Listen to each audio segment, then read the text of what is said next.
অনুচ্ছেদ ১০৬ সংবিধানের আলোচিত এক ধারা। গণঅভ্যুত্থানের মুখে যখন সর্বব্যাপী পলায়ন হয়েছে একটি সরকারের, একটি সংসদের, তখন এক ধরনের রক্ষা কবচ হয়ে ওঠে এই ধারাটি।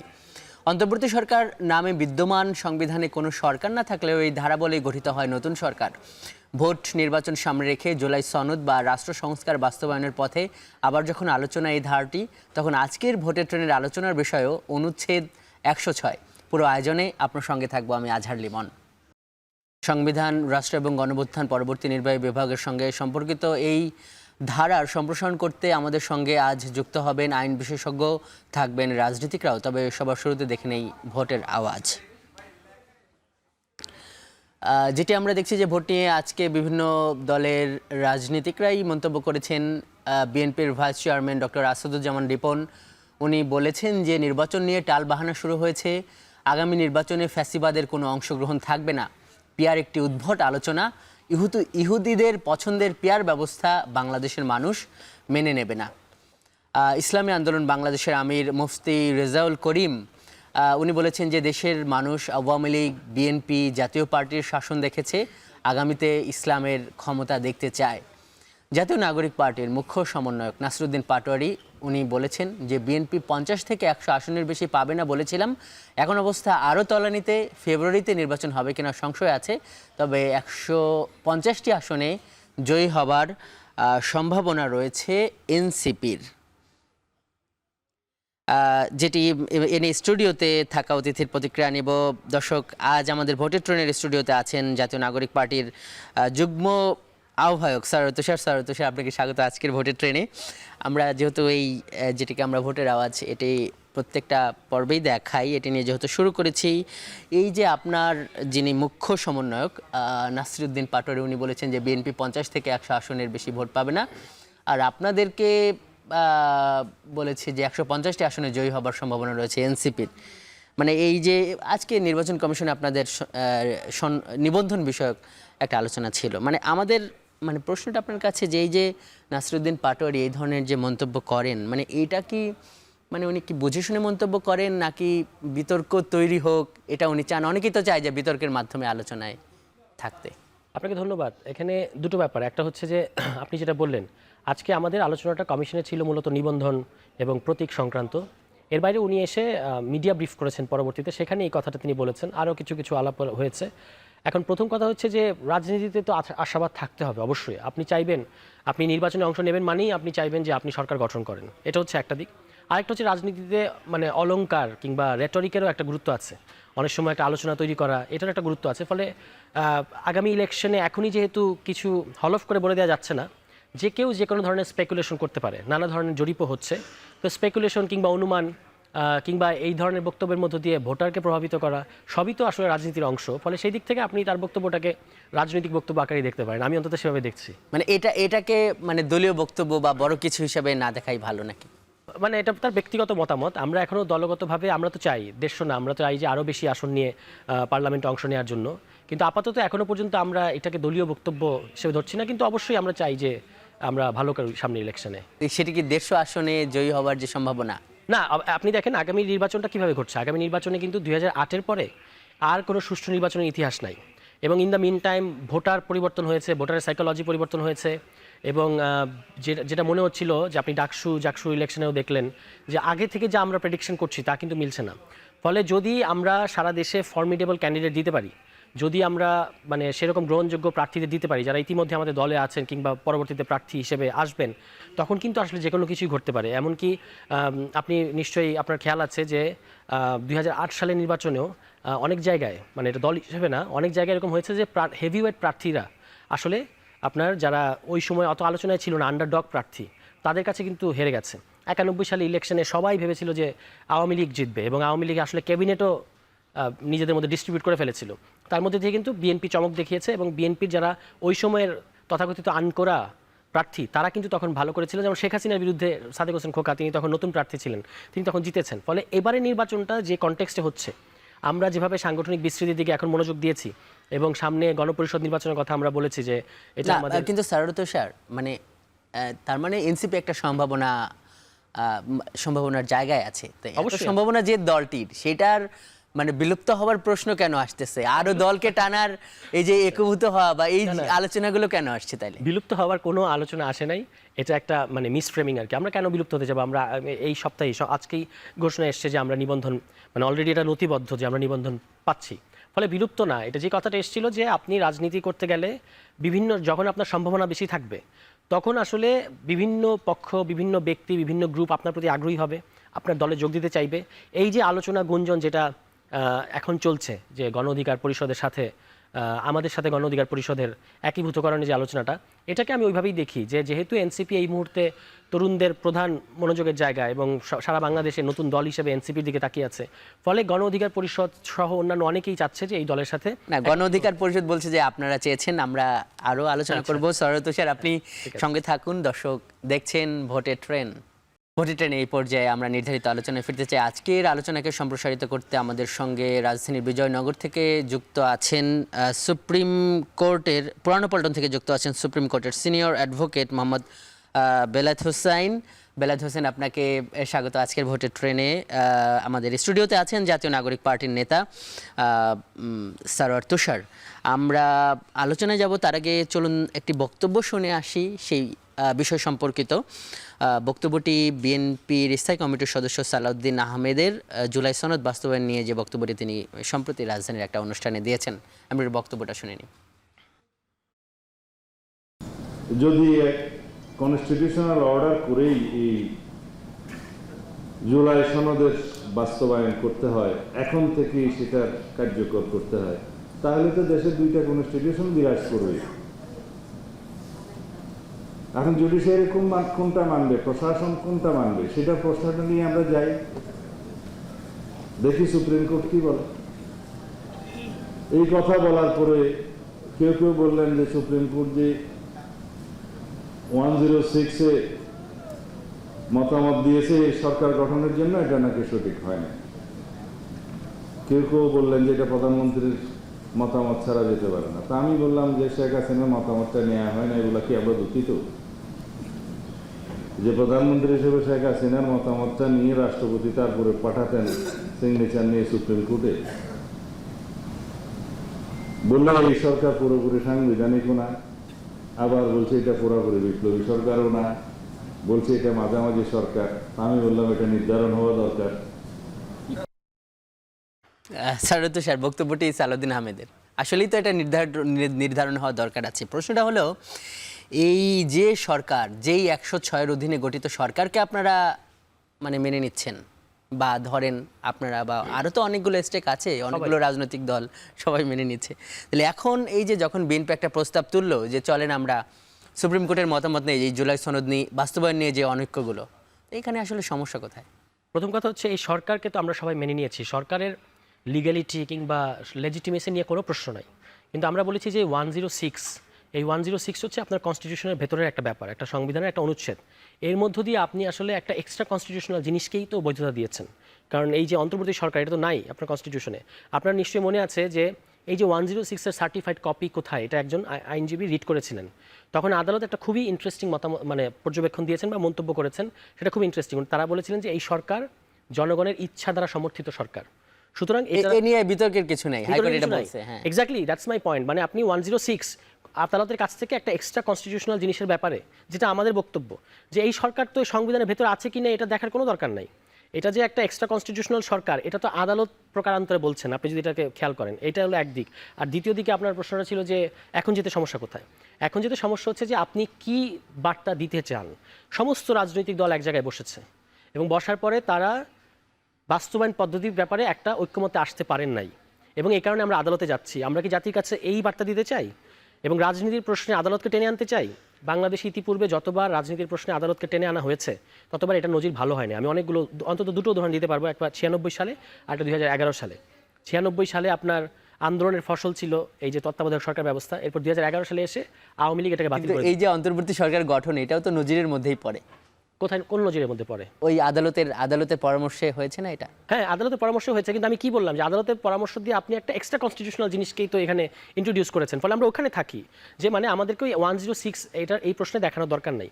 এখন আপনি আদালতের কাছে জুলাই বাস্তবায়নের প্রশ্নে কি জানতে চাইবেন 106 মধ্যে দিয়ে, যে জুলাই সনদ কারা বাস্তবায়ন করবে, আপনি কি প্রশ্ন পাঠাচ্ছেন এটাতে কিন্তু উত্তরটা নির্ভর করবে। আপনি যদি প্রশ্ন করেন যে এই সরকার সংস্কার বাস্তবায়ন করতে পারবেন কিনা, তাহলে আদালতের উত্তর একরকম হবে। যদি আপনি বলেন যে জুলাই সনদ বাস্তবায়নের পদ্ধতি কি হবে, তাহলে আরেক ধরনের উত্তর হবে। ফলে প্রশ্নটার মধ্যেই কিন্তু রাজনীতিটা আছে, এবং আপনি তার কাছে পাঠাবেন এবং তারপর তারা বলবে যে যদি ধরেন এটা বলে, এবং আদালত তো ইতিমধ্যেই দেখতে পাচ্ছে যে রাজনীতিবিদরা এটার ব্যাপারে পোলারাইজড, তারা কোন দিকে মতামত দেবেন। রাজনীতিটা পোলারাইজ মানে হচ্ছে জনগণেরও বিভিন্ন ধরনের মতামত আছে, ইজেন্ট ইট?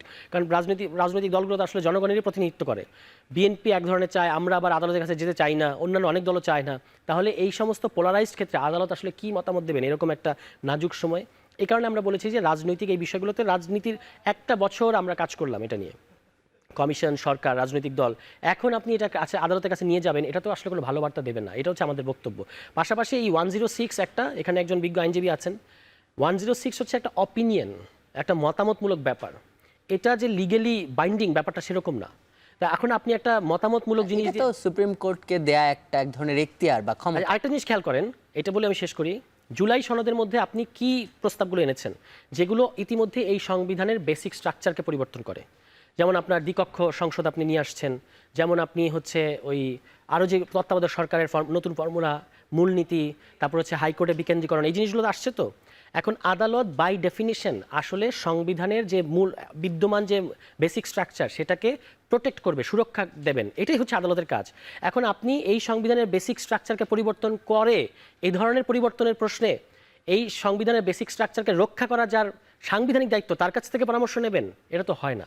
এই কারণে আমরা বলেছি যে আসলে কিন্তু সংবিধানে তো অন্তর্বর্তী সরকার ছিল না। হ্যাঁ, সে তো ওই যে আপনি যেটা বলেন এক্সট্রা কনস্টিটিউশনাল একটা বিষয়, সে আদালত থেকেই পরামর্শটা এসেছে। আমরা একটু বিজ্ঞ আইনজীবীর কাছে যাই, অ্যাডভোকেট বেলায়েত হোসাইন, আপনি শুনতে পাচ্ছেন আমাদেরকে। আমরা এটা নিয়ে কথা বলছি যে এই প্রশ্নটা আপনাকেও করতে চাই যে আদালতে পরামর্শ নিয়ে একটা সরকার গঠিত হইল, কিন্তু এই আদালতের পরামর্শ নেওয়ার কথা যখন ভাবা হচ্ছে এই যে একটা ঐকমত্য কমিশনের, তো সেই জায়গায় একটা অনৈক্য, সেই অনৈক্যের জায়গায় আদালত কি বলে যখন একটা বড় দল সেই প্রস্তাব তুলছে, সেখানে যেতে মানে অসুবিধাটা কোথায়, কি মনে হয় আপনার? আর এই 106 আসলে কত শক্তিশালী, যেহেতু আপনি আইনের মানে এক্সপার্টিজের জায়গা থেকেও বলবেন, বিশেষজ্ঞ মতামতের জায়গা থেকেও বলবেন যে আসলে 106টা আসলে কত শক্তিশালী?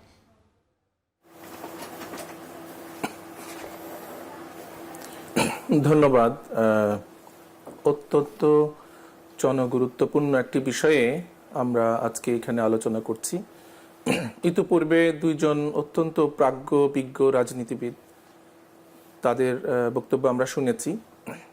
দুজনেই রাজনৈতিক বিষয়াদি চর্চার পাশাপাশি তাদের আইনগত জ্ঞান সমৃদ্ধ বলে আমরা জানি। প্রথমত, এখন যে প্রশ্নটি আমাদের রাজনৈতিক অঙ্গনে বা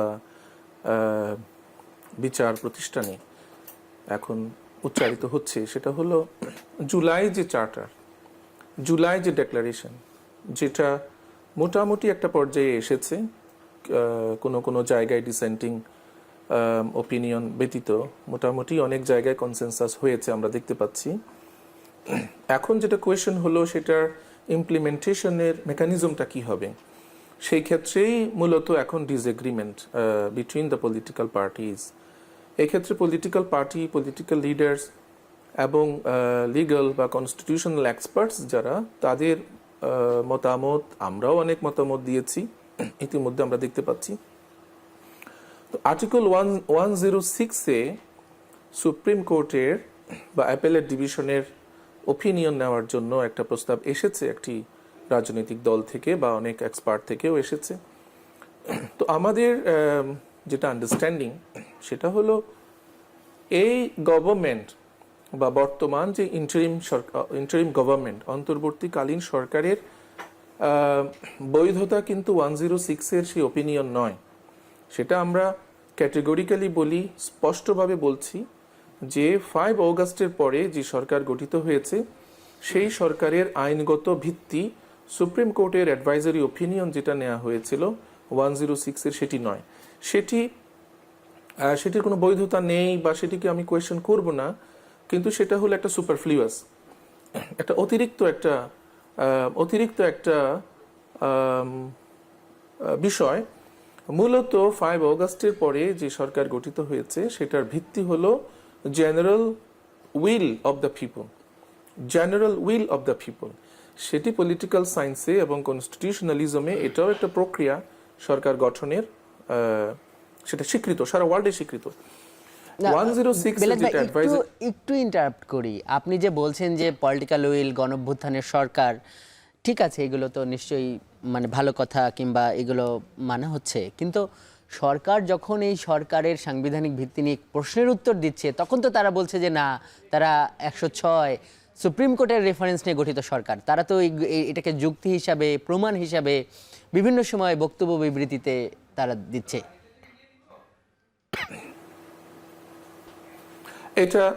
এটা আমার মতে, এবং আরো অনেকেই সেই একই মত ব্যক্ত করবেন। কনস্টিটিউশনের যে 106-এর ওপিনিয়ন, সেটা হলো অ্যাডভাইজারি ওপিনিয়ন। যখন রাষ্ট্রপতি মনে করেন যে কোনো কোয়েশ্চন অফ ল অথবা পাবলিক ইম্পর্টেন্স অথবা কনস্টিটিউশনাল সিগনিফিকেন্স আছে, সেই ধরনের কোনো ম্যাটারে সুপ্রিম কোর্টের মতামত নেওয়া আবশ্যক, তখন তিনি সুপ্রিম কোর্টের মতামত নিতে পারেন, তিনি নাও নিতে পারেন। আর সুপ্রিম কোর্ট যে ওপিনিয়ন দিবে সেটি হলো একটা মিয়ার ওপিনিয়ন, সেটা প্রেসিডেন্ট মানতে বাধ্য নন।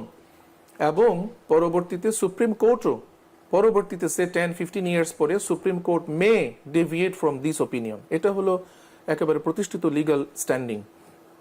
সুতরাং 106-এর ওপিনিয়ন হলো একটা অ্যাডভাইজারি ওপিনিয়ন। যখন সিরিয়াস লিগ্যাল কোয়েশ্চন বা কনস্টিটিউশনাল কোয়েশ্চন আসে, তখন রাষ্ট্রপতি যদি সন্তুষ্ট হয় যে সুপ্রিম কোর্টের ওপিনিয়ন নেওয়া যেতে পারে, তো সুপ্রিম কোর্টের ওপিনিয়ন নিয়ে রাষ্ট্রপতি সেটা মানতেও পারেন, নাও মানতে পারেন। এটা মিয়ার অ্যাডভাইজারি। সুতরাং এই গভর্নমেন্টের যারা বলেন যে আমাদের ভিত্তি হলো 106, আসলে সেটা ভুল বলেছেন। 106-এর একটা সাপোর্ট আছে, সেটা বলতে পারেন।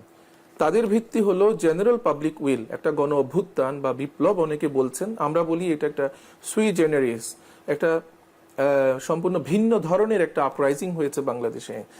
সেই আপরাইজিং এর পরবর্তীতে একটা সরকার গঠিত হয়েছে জনগণের ইচ্ছার উপর ভিত্তি করে। সেটা হলো এই গভর্নমেন্টের ম্যান্ডেট। আর 106-কে আমরা একেবারে নেগেট করব না, একেবারে এক্সক্লুড করব না। 106-এর ওপিনিয়নটা হলো সুপ্রিম কোর্টের, এটা একটা সাপোর্টিভ, সেটা বরং জনগণের উইলে যে সরকার গঠিত হয়েছে সেই সরকারকে ফার্দার সাপোর্ট করেছে সুপ্রিম কোর্টের একটা ওপিনিয়ন। এটাই হলো আমার জি জি বেলায়েত ভাই, আপনার কাছে যাব একটু আমরা 106 একটু দেখে নিই, দর্শকদের একটু দেখাতে চাই এই আলোচিত এই মানে কি বলবো অনুচ্ছেদটাতে কি লেখা আছে। আমি একটু আমাদের প্রযোজককে বলবো একটু দেখানোর জন্য। আমরা দেখতে পাচ্ছি যে সুপ্রিম কোর্টের উপদেষ্টামূলক এখতিয়ার, এটি বলা আছে 106 অনুচ্ছেদে। এখানে লেখা আছে, যদি কোনো সময় রাষ্ট্রপতির নিকট প্রতীয়মান হয় যে আইনের এরূপ কোনো প্রশ্ন উত্থাপিত হইয়াছে বা উত্থাপনের সম্ভাবনা দেখা দিয়েছে যাহা এমন ধরনের ও এমন জনগুরুত্বপূর্ণ যে সেই সম্পর্কে সুপ্রিম কোর্টের মতামত গ্রহণ করা প্রয়োজন, তাহা হইলে তিনি প্রশ্নটি আপিল বিভাগের বিবেচনার জন্য প্রেরণ করিতে পারিবেন এবং উক্ত বিভাগ স্বীয় বিবেচনায় উপযুক্ত শুনানির পর প্রশ্নটি সম্পর্কে রাষ্ট্রপতিকে স্বীয় মতামত জ্ঞাপন করতে পারবেন। আমরা এই সঙ্গে আরেকটা অনুচ্ছেদ একটু দেখা দিতে চাই, সেটা হলো আর্টিকেল 48 48 অনুচ্ছেদ। সেখানে আবার রাষ্ট্রপতির ক্ষমতা ও কার্যাবলী নিয়ে কথাবার্তা বলা আছে এবং সেখানে আমরা যেটা দেখছি যে বাংলাদেশে একজন রাষ্ট্রপতি থাকবেন যিনি আইন অনুযায়ী সংসদ সদস্যগণ কর্তৃক বিবেচিত হইবেন। এবং এই যে অনুচ্ছেদ, এটার 3 ধারায় বলা আছে যে এই সংবিধানের 56 অনুচ্ছেদের 3 দফা অনুসারে কেবল প্রধানমন্ত্রী ও 95 অনুচ্ছেদের 1ম দফা অনুসারে প্রধান বিচারপতি নিয়োগের ক্ষেত্র ব্যতীত রাষ্ট্রপতি তাহার অন্য সকল দায়িত্ব পালনে প্রধানমন্ত্রীর পরামর্শ অনুযায়ী কাজ করবেন। আমরা একটু বেলায়েত ভাইয়ের কাছে আরেকবার যাব, তারপর আপনার কাছে আসছি। বেলায়েত ভাই, আপনি নিশ্চয়ই শুনতে পাচ্ছেন। বেলায়েত ভাই, যেটি এখন যেই দাবিটা করা হচ্ছে যে এই আসলে 2টা সংবিধান থাকবে কিনা, মানে যেটা কনস্টিটিউশন অর্ডার, যেটা সংবিধান বা সাংবিধানিক আদেশ যেটাকে বলা হচ্ছে, সেইটা যদি কার্যকর হয় তাহলে 2 ধরনের সংবিধান হবে। কারা মানবে, মানে প্রশাসন কোনটা মানবে, নির্বাহী বিভাগ কোনটা মেনে চলবে, এই যে প্রশ্ন, এইটার একটা সমাধানের জন্য আমরা সুপ্রিম কোর্টের কাছে যাই, বিএনপির ঐকমত্য কমিশনের যে প্রস্তাব দিয়েছে, মানে এইটা যদি যাইতে হয় তাহলে আসলে সেখানে প্রসেসটা কি হবে, আপনি যদি একটু ব্যাখ্যা করেন।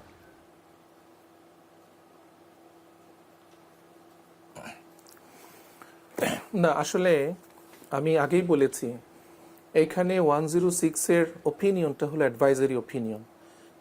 এই 106-এর এক্সারসাইজ সুপ্রিম কোর্টের অ্যাপিলেট ডিভিশন বা সুপ্রিম কোর্ট করবে না যদি সেটা একান্ত সোশিও ইকোনমিক বা পলিটিক্যাল কোয়েশন হয়। July charter is a political arrangement.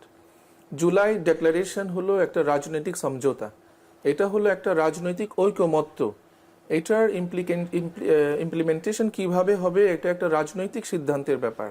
সুতরাং আমার মনে হয় না যেটা উচিত হবে রাজনৈতিক দল, বিএনপি একটা বড় দল, অন্যান্য দল আছে, জামাত ইসলামী আছে, এনসিপি আছে, প্রায় 30-এর উপরে দল, রাজনৈতিক দল সংলাপে অংশগ্রহণ করেছে, এখনো করছে। তাদের যে exercise brain storming over the months তারা করেছে, এত মাস মোটামুটি একটা কনসেনসাসে তারা এসেছে। আর একটু ব্রেন স্টর্মিং করে তারা পলিটিক্যালি ডিসিশন নিতে হবে এটার ইমপ্লিমেন্টেশন মেকানিজম কি হবে। এই ক্ষেত্রে সুপ্রিম কোর্টকে একান্ত পলিটিক্যাল কোয়েশনে, একান্ত রাজনৈতিক কতগুলো আন্ডারস্ট্যান্ডিং এর বিষয়ে সুপ্রিম কোর্টের ওপিনিয়ন নেয়ার কোনো প্রয়োজন আছে বলে আমরা মনে করি না। আমরা রাজনৈতিক দলগুলোর যে মতামত তার প্রতি আমাদের শ্রদ্ধা আছে, তাদের এটা আন্ডারস্ট্যান্ডিং, কিন্তু আমরা লিগাল যে আমরা আন্ডারস্ট্যান্ডিং বা আমরা আইনের ছাত্র বা সংবিধানের ছাত্র হিসেবে আমরা মনে করি যে এখানে অ্যাডভাইজারি ওপিনিয়ন নেয়ার তেমন কোনো প্রয়োজন নেই। এখানে আমাদের একটা কনস্টিটিউশন অর্ডার হতে পারে, সেই কনস্টিটিউশন অর্ডারে না বেলায়েত ভাই, সংক্ষেপে জানি, আপনি বললেন যে সুপ্রিম কোর্ট এতে মানে আমি যদি ভুল না করি যে এই ধরনের ওপিনিয়ন দেবে না বা জড়াবে না, মানে এটাকে আপনি মনে করছেন, কেন মনে করছেন একদম সংক্ষেপে একটু যদি বলেন, আবার আমরা বিরতির পরে আসবো, কিন্তু এখন যদি একটু সংক্ষেপে বলেন। না, সুপ্রিম কোর্ট এটাতে ইনভলভ হবে না সেটি আমি মনে করি না। আমার মনে হচ্ছে এই ব্যাপারে একান্ত রাজনৈতিক একটা পলিটিক্যাল কোয়েশন বা রাজনৈতিক প্রশ্নের ব্যাপারে সুপ্রিম কোর্টকে ইনভলভ করা এই মুহূর্তে উচিত হবে না, সেটি আমি মনে করি। জি বেলায়েত ভাই, আপনার বক্তব্য স্পষ্ট, সঙ্গে থাকুন। দর্শক, ভোটের ট্রেনের পর্যায়ে আমাদের একটি বিরতিতে যেতে হবে, আপনার সঙ্গে থাকুন। RICL TMX, যুগের পর যুগ স্থাপনা থাকে মজবুত। VRM প্রযুক্তির RICL TMX। আমরা কথা বলছি সংবিধানের 106 অনুচ্ছেদ নিয়ে, কথা বলছি জুলাই সনদ বাস্তবায়নের পথ নিয়ে। অতিথির সঙ্গে আলোচনায় যাওয়ার আগে চলুন শুনে আসি নিয়ে তৃণমূল মানুষের মতামত। খুলনা থেকে মানুষের সঙ্গে কথা বলে মতামতটি পাঠিয়েছেন সহকর্মী রামিম হোসাইন। খুলনা থেকে ভোটের ট্রেনে যুক্ত হচ্ছি আমি, রামিম চৌধুরী। সংবিধানের 106 অনুচ্ছেদের ব্যাখ্যা এবং বিশ্লেষণ নিয়ে রয়েছে নানামুখী মতামত। সংবিধান সংস্কার নিয়ে উঠছে নানা প্রশ্ন। এ বিষয়ে সাধারণ মানুষ কি ভাবছেন, চলুন জেনে আসা যাক। এখানে নির্বাচিত সরকার ছাড়া তো সংশোধন করা যায় না। গত 15 বছর ধরে শেখ হাসিনা যেভাবে অত্যাচার নিপীড়ন চালাইছে, তাকেও সাধারণ শিক্ষার্থীরা এবং জনগণ মিলে তাকেও বিতাড়িত করা হয়েছে। এখানে কোনো আইন মানা হয়নি। তা সংশোধনে যে বর্তমান যে আইন আছে, সেই আইন অনুসারে অন্তর্বর্তীকালীন সরকারও কিন্তু সে আইনে নাই। পরবর্তী বাংলাদেশের সরকারগুলো হওয়া উচিত হচ্ছে জনতার সরকার। জনতা যা বলবে সেটাই হওয়া উচিত। তাদের মন মতো, যেমন শেখ হাসিনা তাদের মন মতো করেছে, এরকম মন মতো যাতে কেউ কিছু না করতে পারে, এসেই সংবিধান পরিবর্তন করে দিল। যেমন আগে হচ্ছে আপনার ওই যে ইলেকশনের সময় তত্ত্বাবধায়ক সরকার আসতো, এখন হচ্ছে সেটা হঠাৎ করেই সংবিধান থেকে বাতিল করে দেওয়া হয়েছে। এরকম যাতে কোনোভাবে বাতিল করতে না পারে, এরকম একটা ডিসিশন নেওয়া উচিত বা একটা স্টেপ নেওয়া উচিত।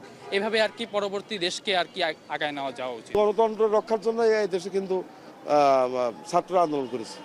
সংস্কারের পাশাপাশি নির্বাচন নিয়েও চিন্তা করতে হবে। আমরা চাই এখন সুষ্ঠু একটা নির্বাচন, যে নির্বাচন হবে মানে সবাই নির্বিঘ্নে, হিন্দু মুসলিম সবাই, নারী পুরুষ নির্বিঘ্নে ভোট দিতে পারবে।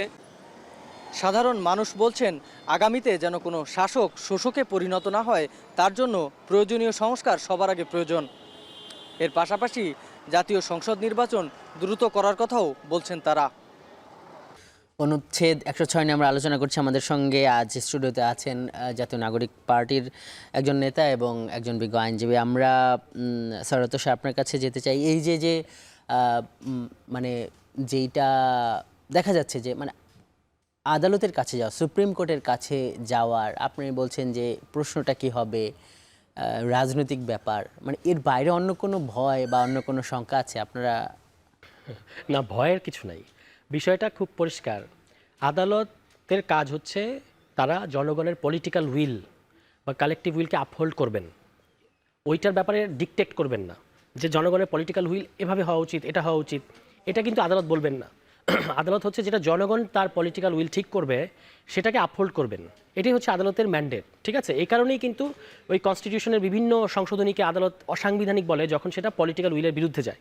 তো এখন আপনি আসলে একটা নতুন বেসিক স্ট্রাকচার, নতুন সাংবিধানিক কাঠামো, অলমোস্ট নতুন সাংবিধানিক কাঠামো তৈরি করার চেষ্টা করছেন। এটার ব্যাপারে আসলে যারা এই বিদ্যমান, আপনি যদি বলেন যে সাংবিধানিক ধারাবাহিকতা বাংলাদেশে চলছে, যদি সেটা হয় তাহলে এই 106-এর কাজ হচ্ছে বা আদালতের কাজ হচ্ছে ওই বেসিক স্ট্রাকচারকে রক্ষা করা। নতুন একটা বেসিক স্ট্রাকচারের ব্যাপারে তারা মতামত দিতে পারবেন না, এটা এটা একেবারেই কন্ট্রাডিক্ট। সাংবিধানিক কি ধারাবাহিকতা চলছে না? না, সাংবিধানিক ধারাবাহিকতা কোথায় চলছে? এটা তো খোদ এই 106-এর যে অপিনিয়ন নেওয়া হয়েছে আদালতের কাছে সেটাতেই প্রমাণিত, যেটা আমি একটু আগে বললাম, যে তারা বলছে যে এত কথা বুঝি না, মানে তাহলে এখন সংবিধান কোথায় আছে? সংবিধান যেটা ধরেন আমরা যদি বলি যে এই সংবিধান একটা ডেড কনস্টিটিউশন, এটাকে আপনি মবি মানিয়ে রেখেছেন। এখন আমরা সংবিধান দ্বারা পরিচালিত হচ্ছি না, মানে 72 সংবিধান দ্বারা, এবং অনেক আইনজীবীরা বলেছেন যে ইতিমধ্যেই 50+ অনুচ্ছেদ ভায়োলেট করে কিন্তু এই সরকার চলছে, ঠিক আছে? ফলে এখন এই সরকারকে সংবিধান দিয়ে বোঝা যাবে না। সালাউদ্দিন সাহেবের একটা বক্তব্য আমি একটু বলতে চাই, উনি বলেছেন তাহলে কি সংবিধান দুটো হবে? সংবিধান কখনোই দুটো হয় না। ধরেন আপনি যদি সাংবিধানিক আদেশ এই মুহূর্তে দেওয়া হয়, যদি সিদ্ধান্ত আমরা সবাই নিই যে সাংবিধানিক আদেশের প্রক্রিয়া আমরা যাব, আপনি বাংলাদেশের ইতিহাসে বিভিন্ন সময় দেখবেন যখন যখন অস্থায়ী সাংবিধানিক আদেশ দেওয়া হয়েছে তখন বিদ্যমান সংবিধানটা পোস্টপোন করা হয়েছে বা স্থগিত করা হয়েছে। আবার অনেক সময় বলা হয়েছে যে এটা বহাল থাকবে কিন্তু এটার স্পিরিটের সাপেক্ষে, এই সাংবিধানিক আদেশের স্পিরিটের সাপেক্ষে। দ্বিতীয় কথা হচ্ছে যে এই যে সংবিধানটাকে আপনি স্থগিত করেছেন তার আইন দ্বারাই কিন্তু নতুন সংবিধান হওয়ার আগ পর্যন্ত আপনি চলবেন, যেটাকে বলা হয় যে ল কন্টিনিউয়াস এনফোর্সমেন্ট অর্ডার, আইনের ধারাবাহিকতা রক্ষা। মানে আপনি সংবিধান একদিক থেকে সাংবিধানিক আদেশ দিয়ে বললেন যে এই সংবিধান এখন আমাদের প্রাধান্য পাবে না, আবার পরের দিন বলবেন যে নতুন সংবিধান হওয়ার আগ পর্যন্ত কিন্তু এই সংবিধানের যে বিভিন্ন আইন আছে সেগুলো দ্বারাই রাষ্ট্র পরিচালিত হবে। পার্থক্য হচ্ছে যে সকল আইন বিদ্যমান পরিস্থিতির সাথে, বিদ্যমান যে স্পিরিট বা সাংবিধানিক আদেশ প্রোক্লেমেশন যেটাই বলেন, এটার সাথে যে সকল আইন সাংঘর্ষিক বিদ্যমান আইন সংবিধানের, সে সকল আইন প্রাধান্য পাবে না। এটা তো সিম্পল কথা। ফলে এখানে দুটো সংবিধানের তো কোনো প্রশ্নই নেই, সংবিধান একটাই থাকবে। না, আপনি আপনার বক্তব্যেই বললেন যে এই আদালতের কাজ হলো জনস্বার্থ দেখা এবং এই অনেক কিছু বললেন, কিন্তু এই আদালত, এবং আপনি উল্লেখ করলেন যে আদালতে কিন্তু রিটের মাধ্যমে বা রায়ের মাধ্যমে অনেক সংশোধনীকে অবৈধ ঘোষণা করে, যেটা অতীতে দেখা গেছে। তাহলে এই যুক্তিটাও তো একটা যুক্তি, এটাও তো মানে একটা ভালো ব্যাপার যে ভবিষ্যতের এই শঙ্কা মাথায় রেখে আগের থেকে আদালতের একটা পরামর্শ, যেটি বিভিন্ন পক্ষ থেকে বলা হচ্ছে, মানে এটা কি, মানে এটা কেন মানে বিরোধিতা করতে হবে? এখানে দুটো জিনিস, একটা হচ্ছে যে আপনি রাজনৈতিক, যেটা ওই বিজ্ঞ আইনজীবী উনিও বললেন, রাজনৈতিক সিদ্ধান্তে আপনি আদালতকে টেনে আনতে পারেন না। বাংলাদেশের ইতিহাসে এটা রোজিগুলো ভালো হয় নাই। না, সেই ক্ষেত্রে এই যে সরকার যে গঠিত হইলো সেখানেও তো রাজনৈতিক একটা সম্মতি আছে, তাই তো? সব দল এটা মেনে নিয়েছে, পরিষ্কার করেছে। তখন কেন আদালতের কাছে যাওয়া? কিন্তু এটা তো ভুল হয়েছে, আমরা বলছি এটা কোনো দরকার ছিল না। আপনার এই যে এখন এত প্রোক্লেমেশন, এত সাংবিধানিক আদেশ, এখন আমরা এরকম খুঁড়িয়ে হাঁটছি, আপনি তো 5 আগস্টের পরেই একটা প্রোক্লেমেশন দিতে পারতেন। তখন দেয়া যায় নাই কিন্তু রাজনৈতিক দলগুলোর কারণেই, যে তারাই এটাকে সাংবিধানিক ধারাবাহিকতার ভেতরে ঢুকিয়েছে, এটা কোনো দরকার ছিল না। তবু যে এটা হয়েছে অসুবিধা নেই, কিন্তু এটাকে প্রাইম করা যাবে না। রাজনৈতিক দল কারা? রাজনৈতিক দল তো জনগণের প্রতিনিধিত্ব করে নাকি? তাহলে রাজনৈতিক দল যদি বিরোধিতা করে, সাহেবেরই একটা কথা উনি কমিশনে বলেছেন, সমস্ত রাজনৈতিক দল মিলেও জনগণের 40% প্রতিনিধিত্ব করে মাত্র। মানে রাজনৈতিক দলের বাইরে একটা বিশাল জনগণ আছে। রাজনৈতিক দলের চাওয়াটা কি পুরোপুরি জনগণের চাওয়া বলা যাবে না। এই কারণেই তো পিপল কথাটা আছে আধুনিক রাষ্ট্রে, যে আপনি আমাদের সংবিধান শুরু হয়েছে না এই কথা দিয়ে, যে উই দ্য পিপল, আমরা জনগণ। তাহলে আমরা জনগণ সিদ্ধান্ত, তো রাজনৈতিক দলগুলো তো জনগণের অধীন, তারা তো জনগণের উপরে ট্রাম্প কার্ড করতে পারবে না বা ট্রাম্প করতে পারবে না। তারা জনগণকে অবশ্যই প্রতিনিধিত্ব করে, তারা কিন্তু জনগণের মাস্টার না, এটা খেয়াল রাখতে হবে। এখন ধরেন আদালত বললেন যে আপনি এটা একটা মনে হচ্ছে একটা গেম, যে আপনি আদালতকে দিয়ে বলাবেন যে ওই যেটা বিএনপি চাচ্ছে যে পার্লামেন্টে নিয়ে যাও এই সংস্কার, এটা বিএনপি চাচ্ছে। এখন যদি আদালতের মধ্য দিয়ে আপনি এটা বলাতে পারেন তাহলে আরো বেশি হয়। পার্লামেন্ট কি সবথেকে মানে সর্বোত্তম উপায় না? কারণ ওখানে তো জনগণের নির্বাচিত প্রতিনিধিরাই থাকবে। না, একেবারেই না। জনগণের প্রতিনিধিরা থাকবে, তাদের কাজ হবে আইন প্রণয়ন করা। সংবিধানের বেসিক স্ট্রাকচার পরিবর্তন করার বিষয়ে তারা মতামত দিতে পারেন না, তাদের এটা ম্যান্ডেট নাই। এই কারণে তো আমরা বলছি যে যে সকল আপনি দেখেন বাংলাদেশের 4-5টা সংশোধনী অসাংবিধানিক ঘোষণা করা হয়েছে, বিভিন্ন সময় কোর্ট করেছে। আপনি সেটা মানে কেন করেছে বলছেন যে আপনি এই সংবিধানের বেসিক স্ট্রাকচারকে ভায়োলেট করেছেন, সুতরাং এই সংশোধনী অবৈধ কিংবা অসাংবিধানিক, এটা বলেছেন না। আরও একটু উদাহরণ আমি আপনাকে দিই, যে 8ম সংশোধনী, যে উনি যে এখানে একজন আইনজীবী আছেন, 8ম সংশোধনী করেছিলেন এরশাদ সাহেব, যে হাইকোর্টের বিকেন্দ্রীকরণ করতে হবে। এটা কিন্তু আদালতই তখন বলেছিল যে যেহেতু আমাদের রাষ্ট্র একটা ইউনিটারি স্টেট, এককেন্দ্রিক একটা রাষ্ট্র, এখানে এই হাইকোর্টের বিকেন্দ্রীকরণ এটা অসাংবিধানিক, মানে আপনার সংবিধানের বেসিক স্ট্রাকচারকে ভায়োলেট করে। এখন কিন্তু এই জুলাই সনদের মধ্যে হাইকোর্টের বিকেন্দ্রীকরণ বা যে স্থায়ী বেঞ্চ করা, হ্যাঁ, এটা কিন্তু একটা মেজর এজেন্ডা। তো যেটার ব্যাপারে আপনি যদি এই সংবিধানের অধীনে গঠিত সংসদের যান, এইটাকে নিয়ে যান, তখন সেখানে কি আদালত বলতে পারবে যেটার ব্যাপারে ইতিমধ্যে একটা প্রেসিডেন্স আছে, 8ম সংশোধনী আছে, এই সংবিধানের যে বেসিক স্ট্রাকচার সেটার অধীনে গঠিত পার্লামেন্ট এটার ব্যাপারে মতামত দিতে পারবে না বা এটার ব্যাপারে সিদ্ধান্ত নিতে পারবে না, কারণ এটা প্রেসিডেন্স আছে। কিন্তু এই কারণে তো এখন বেসিক স্ট্রাকচার বদলেরই কথা আসছে, যে আপনার এই যে 8ম সংশোধনীতে যেটাকে অসাংবিধানিক করা হয়েছিল, এটা আপনি এখন আবার আনতে পারবেন শুধুমাত্র যদি আপনি এটাকে পার্লামেন্টের বাইরে করেন। পার্লামেন্টের বাইরের ফোরাম কোনটা? কেউ কোনো দল সাংবিধানিক আদর্শের কথা বলছে, আমরা বলেছি গণপরিষদের কথা বলছেন। আমি একটু বেলায়েত ভাই, কিংবা গণভোট। জি জি বেলায়েত ভাই, আপনার কাছে একটু যাই। মানে এই যে কনস্টিটিউশন অর্ডার, বিশেষজ্ঞরা এরকম একটা মত দিচ্ছে, সেটাকে নিয়ে আবার গণভোটের কথা বলছে, মানে জাতীয় নির্বাচনের সঙ্গে আর একটা গণভোট হবে, এবং এটা এখনই বাস্তবায়ন চাইছে কোনো দল, এবং বিতর্কটা মানে মূলত এই জায়গায়। মানে আইনজীবী হিসেবে আপনার কি মনে হয়, এই যে সংবিধানের সঙ্গে খুব গভীরভাবে সম্পর্কিত যে ব্যাপারগুলো, এই রাষ্ট্রের শাসন ব্যবস্থা, রাষ্ট্রের এই যে নির্বাহী বিভাগ কেমন হবে বা আইনসভা, মানে এইগুলো কি আসলে এই সংসদের বাইরে বাস্তবায়ন করার আসলে কোনো নজির আছে বাংলাদেশে? সম্ভব?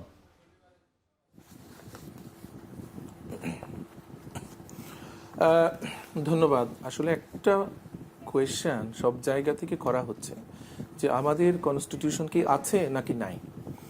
তো এই ব্যাপারে তো আমাদের অনেক মতামত আছে অনেকের।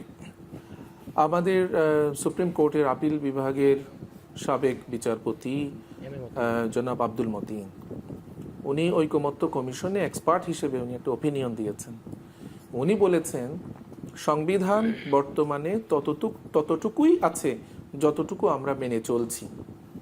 এটা হলো একটা মোটামুটি মডারেট একটা পজিশন। সংবিধান ততটুকুই আছে যতটুকু আমরা মেনে চলছি। সুতরাং এই ক্ষেত্রে একটা মডারেট আনসার আমরা পাচ্ছি, যেটা লিগ্যাল এক্সপার্ট একটা টিম কিন্তু ইতিমধ্যে ঐকমত্য কমিশনে একটা এক্সপার্ট ওপিনিয়ন দিয়েছে যে জুলাই চার্টার কিভাবে ইমপ্লিমেন্টেশন হবে। তারা মোটামুটি শর্ট একটা প্যারাগ্রাফে একটা ওপিনিয়ন দিয়েছে, যেটার মূল কথা হলো এনসিসি, যেটা কনসেনসাস কমিশন, তাদের কাছে একটা ওপিনিয়ন দিয়েছে যে ইন্টারিম গভর্নমেন্ট একটা কনস্টিটিউশন অর্ডার ফ্রেম করতে পারে। কিসের ভিত্তিতে? Under article 22 of the July declaration বা জুলাই চার্টার। জুলাই চার্টারের অনুচ্ছেদ 22 অনুসারে তারা একটা সংবিধান আদেশ বা সাংবিধানিক আদেশ বা কনস্টিটিউশন অর্ডার একটা তারা প্রমালগেট করবে, এবং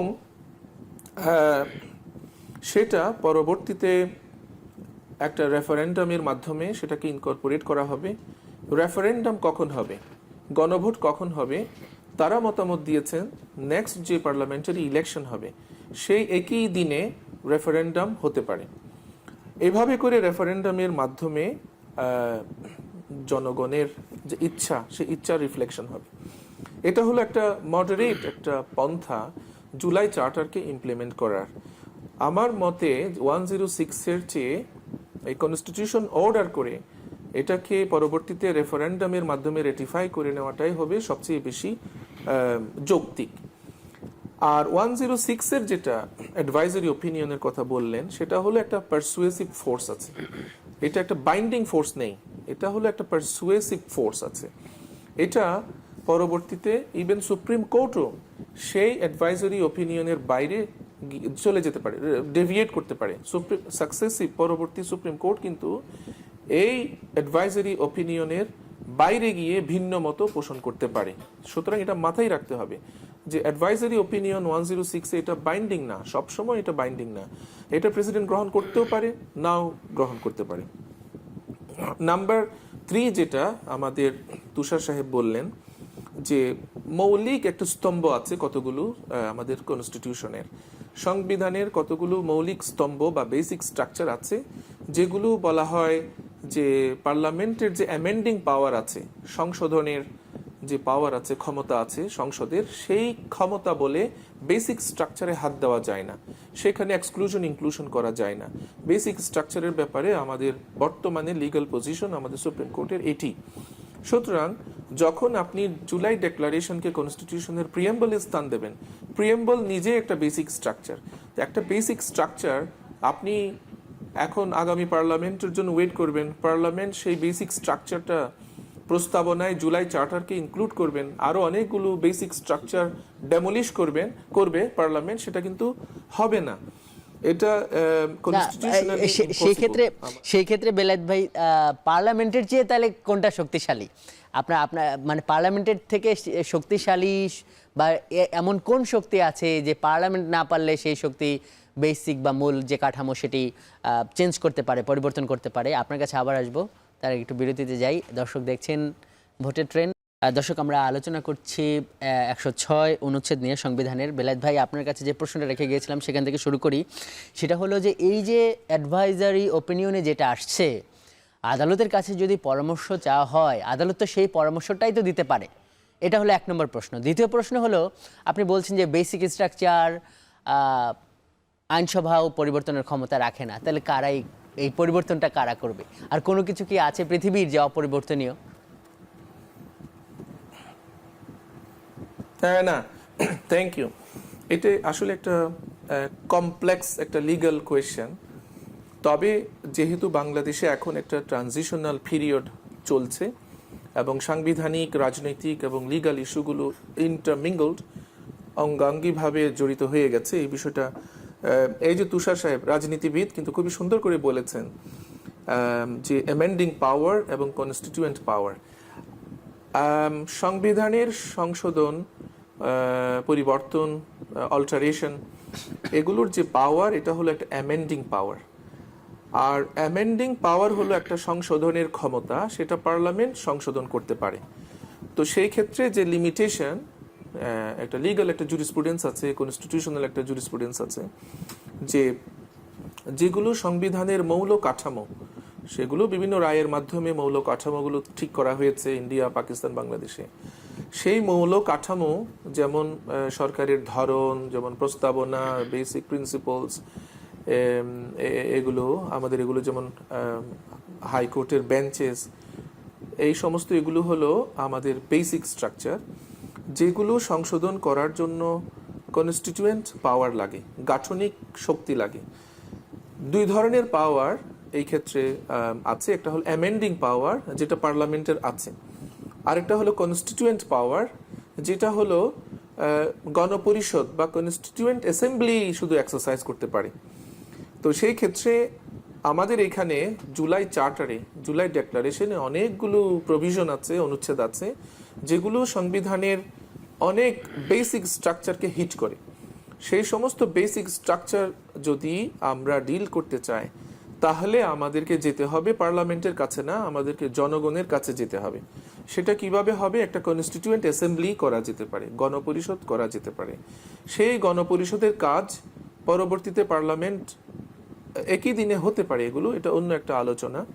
না বেলায়েত ভাই, আপনি যেহেতু এখানে আসছেন, আপনি এখানে আসছেন, আমরা ওই সররাত তুষার তারাও তো সেই গণপরিষদের পক্ষেই কথা বলে। আমার ছোট্ট প্রশ্ন এটা হলো, এই গণপরিষদ যেটার কথা বলছেন, গণপরিষদ তো একটা নির্বাচনের মাধ্যমেই তো হবে। তো সেই নির্বাচনে দেখা গেল যে গণপরিষদের নেতা নির্বাচিত হইলেও যারা এই ধরনের পরিবর্তন বা এই ধরনের সংস্কারের পক্ষে না, তখন কি হবে? আর গণপরিষদ যখন একটা কিছু করে ফেলে, তখন কি সেটা একদমই অপরিবর্তনীয়? এভাবে অপরিবর্তনীয় থাকে? বাংলাদেশের সংবিধানে কি বা থেকেছে সেটা? সেই নিশ্চয়তা আছে? জি, আমাদের কনস্টিটিউশন যেটা নেওয়া হয় 72, এটা pursuant to constituent assembly recommendation, কেমন? আর গণপরিষদ যেটা করবে, এখানে জুলাই ডিক্লারেশন যে কনসেনসাস, সেটা কনস্টিটিউয়েন্ট অ্যাসেম্বলির কাছে প্লেস করা হবে। সেই ক্ষেত্রে সংশ্লিষ্ট অনুচ্ছেদগুলো গণপরিষদ অ্যাডপ্ট করবে। এটাই মেকানিজম আর কি। সেটা আগে তো পলিটিক্যাল পার্টিগুলোর মধ্যে ঐকমত্য হয়ে যাবে। এই জুলাই চার্টার ধরেন, এই জুলাই ডেক্লারেশন, এখানে এই অনুচ্ছেদগুলো কনস্টিটিউশন সম্পর্কিত, সেই কনস্টিটিউশন সম্পর্কিত অনুচ্ছেদগুলো থেকে কোনগুলো বেসিক স্ট্রাকচার, সেই বেসিক স্ট্রাকচারগুলো আগামী গণপরিষদ কনস্টিটিউয়েন্ট অ্যাসেম্বলি সেটা অ্যাডপ্ট করতে পারে। আর যেগুলো পার্লামেন্ট পারবে, যেগুলো বেসিক স্ট্রাকচারের সাথে সম্পর্কিত না, সেগুলো পার্লামেন্টের উপর ছেড়ে দিতে পারে। অথবা বেসিক স্ট্রাকচার এবং নন বেসিক স্ট্রাকচার গণপরিষদ করতে পারে এবং পার্লামেন্ট করতে পারে। দুই ধরনের সংশোধনী পরিবর্তন আগামী গণপরিষদ অ্যাডপ্ট করতে পারে। যে হলো আমার মত। বেলাত ভাই আপনি থাকেন, আমরা সরাসরি আপনার এই যে গণপরিষদের কথা তো আপনারাই বলছেন, মানে এই যে একটা গণপরিষদ, মানে গণপরিষদ কি মানে একটা ওই সাজানো গোছানো গণপরিষদ, যারা এই গণপরিষদে তো বিতর্কও হয় সংবিধানে কি হবে না হবে, মানে এখানে কি কোনো হবে না, তো শুধু তারা সেটা পাশ করে দেবে? না, বিতর্ক হবে না কেন? আপনি যে সেখানে যদি এই জুলাই সনদ যেগুলো আছে সেগুলোর বিরুদ্ধে বাইরে বিতর্ক হয়, না, পুরোটা পারবে না। কারণ হচ্ছে যে একটা ফ্রেম কিন্তু আপনি ইতিমধ্যে তৈরি করে দিয়েছেন, যেটা পলিটিক্যাল কনসেনসাসের ভিত্তিতে হয়েছে এবং পিপল দেখছে এটা। ফলে গণপরিষদ এটাকে পুরোপুরি উল্টে দিতে পারবে না। তবে অবশ্যই বিতর্ক হবে, এটা আরও খুঁটিনাটির দিক নিয়ে। কিন্তু যেটাই হোক, এটার লাভটা হচ্ছে যে আপনি এই যে জুলাই চার্টার যেটা পাঠাচ্ছেন, জুলাই চার্টারটাই কিন্তু গণপরিষদ বিতর্কের ভিত্তিভূমি। আপনি 72 সালে যে গণপরিষদটা হয়েছে, তারা কিন্তু শূন্য থেকে শুরু করে নাই। একটা 34 সদস্য বিশিষ্ট মানে ওই কি বলে সংবিধান কমিটি ডক্টর কামালের নেতৃত্বে তারা কিন্তু আগে কাজ করেছেন, সেটাকেই পরে কিন্তু আপনি পাঠিয়েছেন। আপনার আরও ডিটেলস তর্ক বা ডিটেলস পরামর্শ ওখানে আপনি গণপরিষদে নিতে পারেন, কিন্তু একটা আপনি এজেন্ডাগুলো সেট করে দিচ্ছেন 70 অনুচ্ছেদ। কিন্তু সারাতো স্যার, এই যে একটা লিগ্যাল ফ্রেমের মধ্যে তারা আলোচনা করবে, সেটা জুলাই সনদ, কিন্তু সেখানে তো গণভোট কেন ওটা থেকে শক্তিশালী হবে না? গণভোটের কথা এসেছে তো, যেটা এই যে আমাদের আইনজীবী উনি বললেন যে এখানে কনস্টিটিউয়েন্ট পাওয়ার আর অ্যামেন্ডিং পাওয়ার দুটো জিনিস। কনস্টিটিউয়েন্ট পাওয়ারের গণপরিষদ একটা অপশন, গণভোটও একটা অপশন হতে পারে। তো গণভোটের কথাও কিন্তু কেউ কেউ বলেছেন, কিন্তু গণভোটের ক্ষেত্রে কিছু জটিলতা দেখা দিয়েছে। যেমন ধরেন 84টা মতামত, আপনার এখন এখানে আছে 11টা, আপনি গণপরিষদ বাইপাস করে কিন্তু গণভোট করা যাবে, এটা কিন্তু অসুবিধা হবে না। গণভোটের মধ্যে দিয়ে যদি জনগণ এই জুলাই চার্টারের পক্ষে মতামত দিয়ে দেন, ধরে নিতে হবে যে এটাই পিপলের এই মুহূর্তের অভিপ্রায়। ফলে এটাও কিন্তু একটা কনস্টিটিউয়েন্ট পাওয়ার, যেটা পরবর্তী পার্লামেন্ট কোনোভাবেই আর উল্টে দিতে পারবে না। সেটাকে বরঞ্চ ওই পার্লামেন্ট কী করবে, ওটাকে অ্যাবজর্ব করবে। এখন আপনি যে প্রশ্নটা করেছেন যে আমাদের কি মানে কোনো কিছুই তো অপরিবর্তনীয় না, আমাদের পলিটিক্যাল উইল 20 বছর পরে 15 বছর পরে বদলে যেতে পারে। তখন যদি বদলে যায়, আমরা আবারও এই ধরনের প্রক্রিয়ার মধ্যে দিয়ে আসবো, গণভোট হবে, গণপরিষদ হবে। এটা পৃথিবীতে বহু দেশে অনেকবার হয়েছে, তুরস্ক, ফ্রান্স, ইতালি, এই সমস্ত দেশে 4, 5, 6, 7 বার এরকম হয়েছে। কিন্তু আমরা যেটাতে ফোকাস করছি, এটা হচ্ছে আপনার পলিটিক্যাল উইল বদলায় নাই, কিন্তু শুধুমাত্র একটা ভুল পদ্ধতিতে আপনি গেছেন বলে, অ্যামেন্ডিং পাওয়ারের কাছে আপনি বেসিক স্ট্রাকচার তুলে দিয়েছেন বলে আপনি ধরে রাখতে পারেন নাই। পরবর্তীতে মানে যদি আপনি পার্লামেন্টের কাছে নিয়ে যান, তাহলে কিন্তু 72 সালের সংবিধানের বেসিক স্ট্রাকচারটা থেকে গেল।